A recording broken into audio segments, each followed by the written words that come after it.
Hi guys, what's up? Welcome back to today's video. This is Sonia and you are watching Sofix vlog. Australia is rejecting student visas और वो भी थोड़े बहुत नहीं बल्कि भर भर के. But why? अगर हम इंटरनेशनल एजुकेशन इंडस्ट्री की बात करें तो this is Australia's one of the largest industry और इसी इंडस्ट्री से 2024-2025 यानी कि जो लास्ट फाइनेंशियल ईयर था उस फाइनेंशियल ईयर में ऑस्ट्रेलिया ने जनरेट किए हैं 53.6 बिलियन डॉलर्स. तो जब इतनी बड़ी इंडस्ट्री है तो क्यों फिर ऑस्ट्रेलिया स्टूडेंट वीज़ाज़ को रिजेक्ट कर रही है. और इतना ही नहीं, एजुकेशन सेक्टर जो है वो ऑस्ट्रेलिया में लगभग 2,50,000 से ज़्यादा जॉब्स जनरेट करता है. यानी कि अगर एजुकेशन सेक्टर का डाउनफॉल होगा तो उस केस में काफ़ी सारे लोगों की जो नौकरी है उस पर बनाएगी. फिर भी वीज़ा रिजेक्ट हो रहे हैं. सो गाइज, आज की वीडियो में हम यही बात करने वाले हैं कि भाई ये जो स्टूडेंट वीज़ा है इनका जो रिजेक्शन का रेट है वो क्या चल रहा है, जो कि काफ़ी सारे लोगों के क्वेश्चंस आते रहते हैं कि भाई अभी क्या सक्सेस रेट चल रहा है, क्या रिजेक्शन रेट चल रहा है. तो अभी फरवरी का और मार्च का जो डेटा है वो मैं आप लोगों के साथ शेयर करूँगी. और दूसरा हम डिस्कस करेंगे कि ये रिजेक्शन जो है वो क्यों हो रहा है और आप अगर इस रिजेक्शन का वन ऑफ द पार्ट नहीं बनना चाहते हैं तो आप क्या कर सकते हैं. रिजेक्शन रेट की बात करने से पहले ये चेक करते हैं कि ऑस्ट्रेलिया में कितने लोग स्टडी करने आते हैं और किस सेक्टर में कितने लोग हैं, यानी कि higher education sector, wage sector या इंग्लिश कोर्सेज कितने लोग आते हैं. तो ये डेटा आप लोग पहले चेक कीजिए. सो गाइज, ये है इंटरनेशनल स्टूडेंट्स मंथली समरी और ये आपको ऑस्ट्रेलियन गवर्नमेंट की वेबसाइट पे मिल जाएगी. तो इसमें ईयर टू डेट है जनवरी 2026 और सारे डेटा हैं एक्चुअली इसमें 2020 से लेकर के 2026 तक के. तो ये जो नीचे कैटेगरी दे रखी है वो देखिए उन्होंने कैटेगराइज किया हुआ है हायर एजुकेशन को, वेट सेक्टर को, स्कूल्स को, एलिकोस को या फिर नॉन अवॉर्डेड कोर्सेज को. और ये इन्होंने अभी फ़िलहाल फ़िल्टर में हमने ले रखा है जनवरी का ईयर टू डेट. तो यहाँ आप देख सकते हैं कि कितने लोग ऑस्ट्रेलिया में अभी टिल जनवरी 2026 तक जो है स्टडी करने आए हैं. अगर आप हायर एजुकेशन में देखेंगे तो वो है 3,47,120. वेट सेक्टर में अगर आप देखेंगे तो वो है 1,67,430. तो मोस्टली लोग या तो देखिए हायर एजुकेशन में आते हैं या वेट सेक्टर में.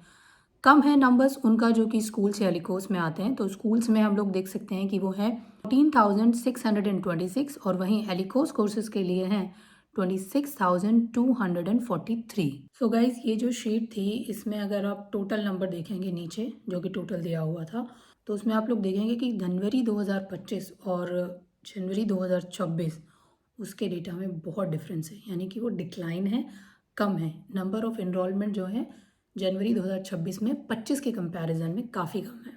और वहीं अगर आप इंडिविजुअल सेक्टर को देखेंगे यानी कि higher education sector, VET sector, तो आप लोग देखेंगे कि केवल एक हायर एजुकेशन सेक्टर है जिसमें थोड़ी सी ग्रोथ है. बाकी सारे ही जो सेक्टर हैं उसमें कमी आ रही है, उसमें नंबर ऑफ स्टूडेंट्स इनरोलमेंट जो है वो कि कम है.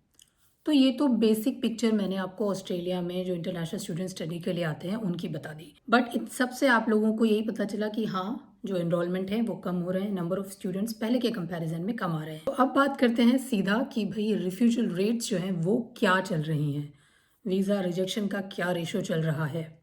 तो सबसे पहले शेयर करती हूँ फैब का डेटा. तो फैब में जो वीज़ा रिजेक्शन का रेट था वो था 32.5%, जो कि एज पर द डेटाज पिछले 20 सालों का सबसे ज़्यादा रिफ्यूज़ल रेट था मंथली. अगर आप देखेंगे मंथ वाइज अगर ये लोग कंपेयर करते हैं तो जो फैब 2026 में ये जो 32.5% रिजेक्शन रेट था ये पिछले 20 सालों में सबसे ज़्यादा था. अब कुछ एशियन कंट्री के बारे में मैं बता देती हूँ. अब कुछ एशियन कंट्री का भी डेटा आप लोगों के साथ शेयर कर देती हूँ कि किस कंट्री का कितना था. तो देखिए नेपाल का है 65% रिजेक्शन रेट, बांग्लादेश का है 51% और इंडिया का था 40%. यानी कि 40% वीज़ा जो है स्टूडेंट वीज़ा वो इंडियन स्टूडेंट्स के रिजेक्ट हुए इन फैब 2026. अब बात करते हैं मार्च की, क्योंकि मार्च का भी डेटा गवर्नमेंट ने जो है लास्ट वीक रिलीज़ कर दिया था. तो मार्च का जो डेटा है वो और भी ज़्यादा शॉकिंग है. मार्च का जो रिजेक्शन रेट था वो था 41%, फरवरी का था 32.5% और मार्च में यही डेटा बढ़कर के हो गया है 41%. रिजेक्शन रेट ओवरऑल हो गया है 41%. यानी कि आप लोग देख रहे हैं कि ये रिजेक्शन रेट जो कि पहले कहते थे कि 20 सालों में सबसे ज़्यादा है वो मार्च में और भी ज़्यादा बढ़ गया. और अगर हम हायर एजुकेशन सेक्टर की बात करें तो 4,800 ऐसी ऑफशोर स्टूडेंट्स की एप्लीकेशंस थी जो केवल मार्च में ही रिजेक्ट हुई हैं।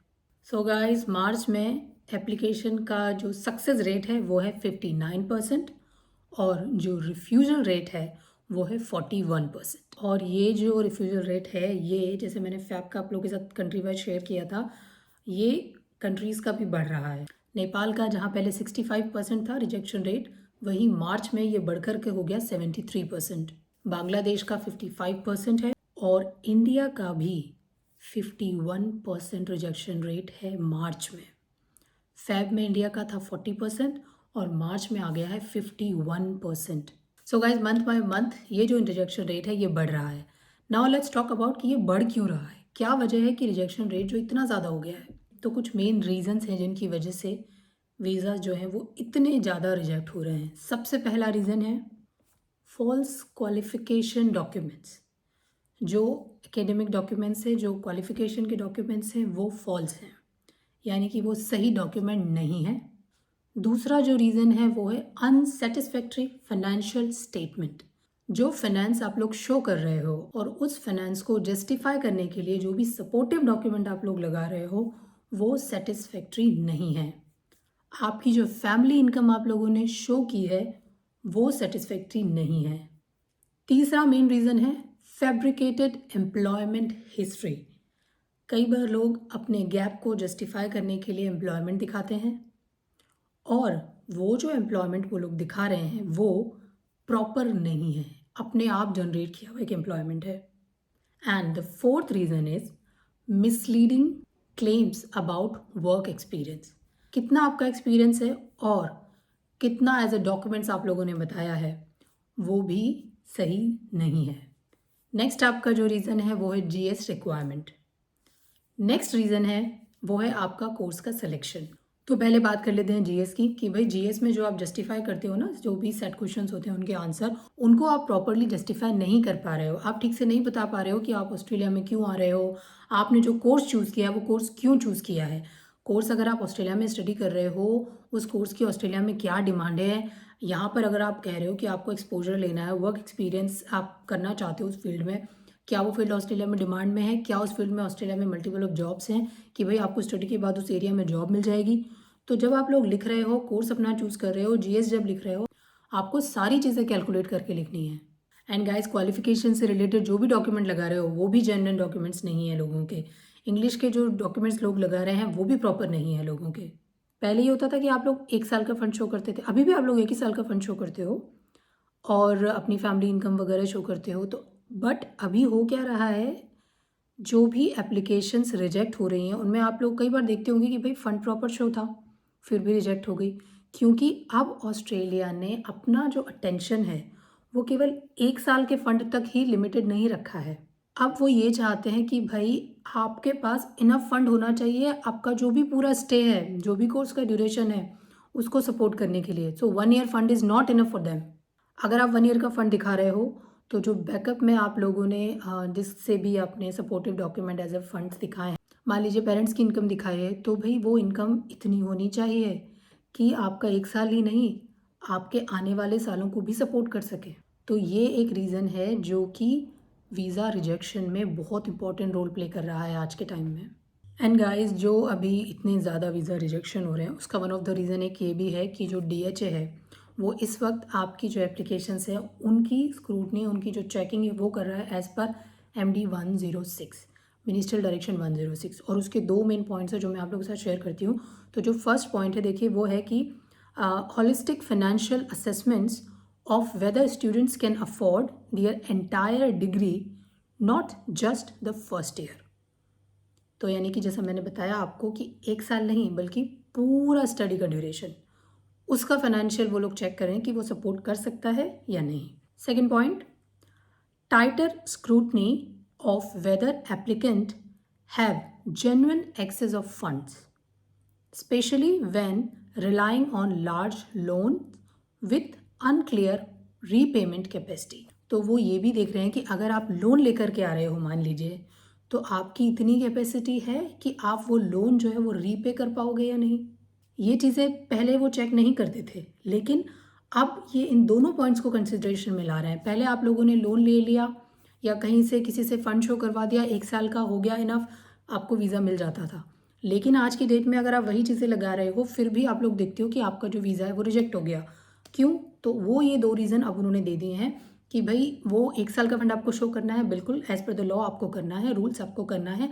लेकिन वो ये देख रहे हैं कि भई आपकी इतनी कैपेसिटी है कि नहीं कि आप पूरे स्टडी के ड्यूरेशन को सपोर्ट कर पाएँ। और दूसरा ये कि अगर लोन लेकर आ रहे हो तो आपका बैकग्राउंड, आपका कोर्स सिलेक्शन क्या आपको इस टाइप की जॉब दे पाएगा या किसी भी तरह से आपकी इतनी कैपेसिटी बन पाएगी कि आप उस लोन को रीपे कर पाएँ। सो गाइज़, ये जो 2 ऐसे रीज़न हैं जो कि पहले सामने नहीं आए थे लेकिन अब आए हैं।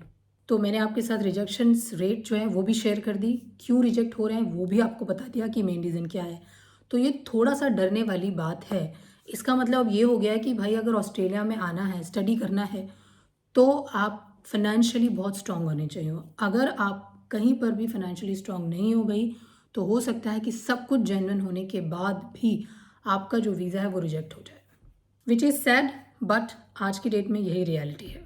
सो गाइज, इतना ही मैं आप लोगों को सजेस्ट करूँगी कि अगर ऑस्ट्रेलिया में स्टडी करना है तो पहली चीज़ तो जेन्युइन अपने डॉक्यूमेंट्स रखो, किसी भी टाइप के क्यों ना हो, और अपना फाइनेंस स्ट्रॉन्ग करो। अगर आपको लगता है कि अभी नहीं है आपके पास, तो वेट फॉर अनदर सेमेस्टर में भी, किसी और इनटेक में आप लोग आ जाओ, नेक्स्ट इनटेक में जो भी आता है। बट स्ट्रॉन्ग रखो अपना finance background, otherwise strong chances है भाई कि वीज़ा जो है वो रिजेक्ट हो जाए।